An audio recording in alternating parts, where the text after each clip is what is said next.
Just established contact with your dear departed husband. Listen.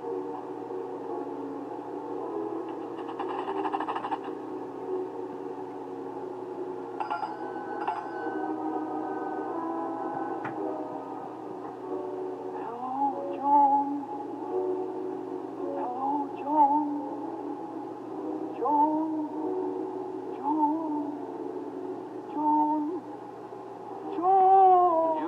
Just seen a spook crook in action. And he and his kind last year gypped the American public out of $125 million. That's an amazing statement. And it prompted Stuart Jamison of Orange, New Jersey, as Mr. Jamison there, to send in this request.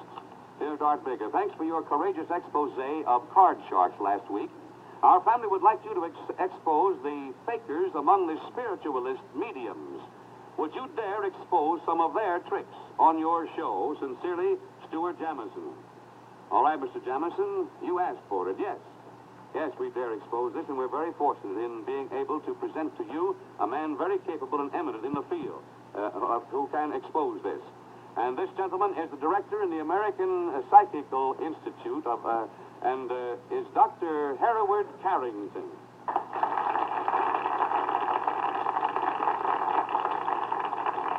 Thank you, Mr. Baker.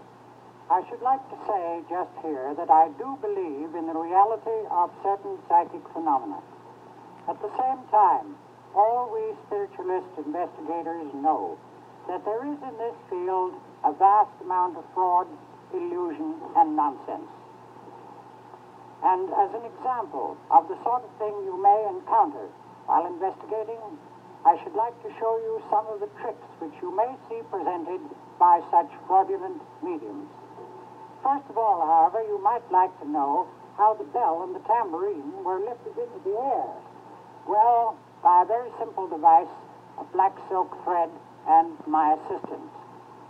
They're raised in this way and float about the room. Just here, however, I will cut the threads connecting these two objects, and they are now free to manipulate on their own account.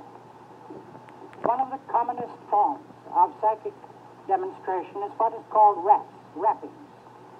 You take your places around the table with the fingers upon it, and if you listen very carefully, I think you will hear the rap going on. Listen.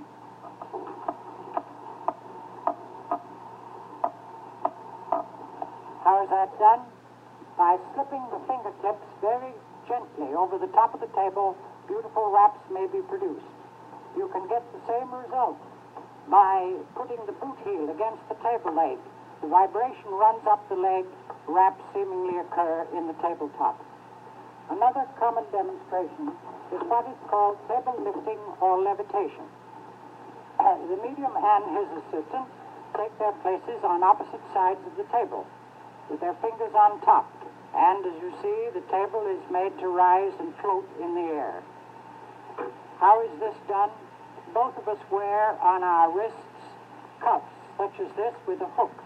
If the hook is inserted under the edge of the table, you can see that the table is raised very nicely. Another method of producing this table levitation is by means of another hook here, supported by the neck. This, inserted under the edge of the table, will raise it, and you don't even have to have your hands touching the table at all. Among the commonest of demonstrations are those in which bells and tambourines float in the air, regardless of any thread. Usually this is in the dark. In order to simulate darkness, I shall cover these with a large handkerchief to shut off human vision.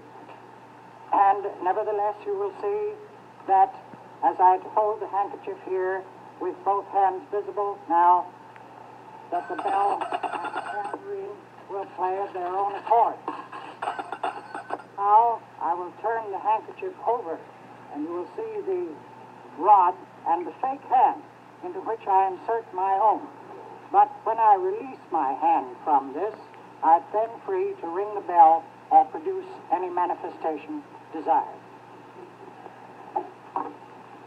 One common form of demonstration is what is known as slate writing.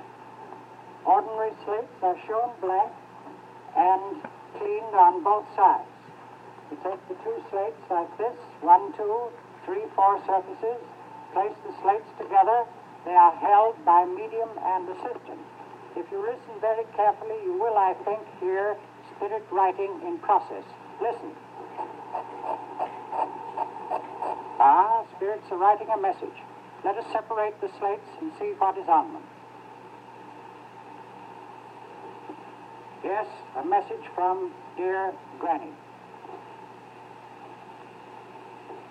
How is it done, you say? By many, many methods. One of the commonest is what is known as a flap. A flap slate on one side and newspaper on the other. The flap covers the writing. As I place this on the newspaper and lift up the slate, the writing, of course, is now here. It is placed on the top of the other slate, and naturally, when the slates are separated, the message becomes immediately visible. There are many, many other methods. This is one. The sound of the writing is produced by scratching my fingernail very lightly on the undersurface of the slate. One of the commonest of all demonstrations, which I will do last, is this trumpet. You've heard of trumpet phenomena. Now, voices come through this and talk to the circle in pitch darkness.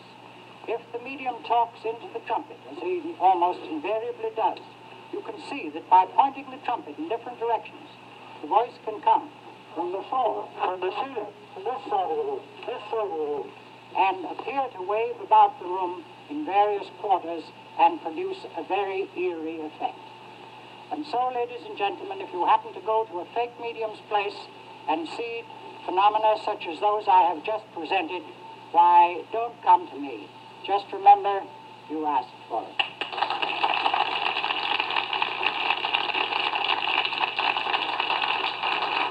A very splendid job, Dr. Carrington. We appreciate very much your being with us to give this expose. In 5 minutes, you have exposed a racket that has cost the American public $125 million annually.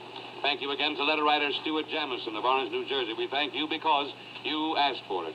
And by the way, that reminds me that until you ask for it, of course, nothing happens on this show. I want to just mention that before we go into the next spot, because your toes will be tapping on this next one here. And so put your thinking cap on and ask us for the unusual, for the daring, for the near impossible. That's what we're here for, and we enjoy. Here's our number. It is You Asked For It, Box 323, Hollywood 28, California. Thank you.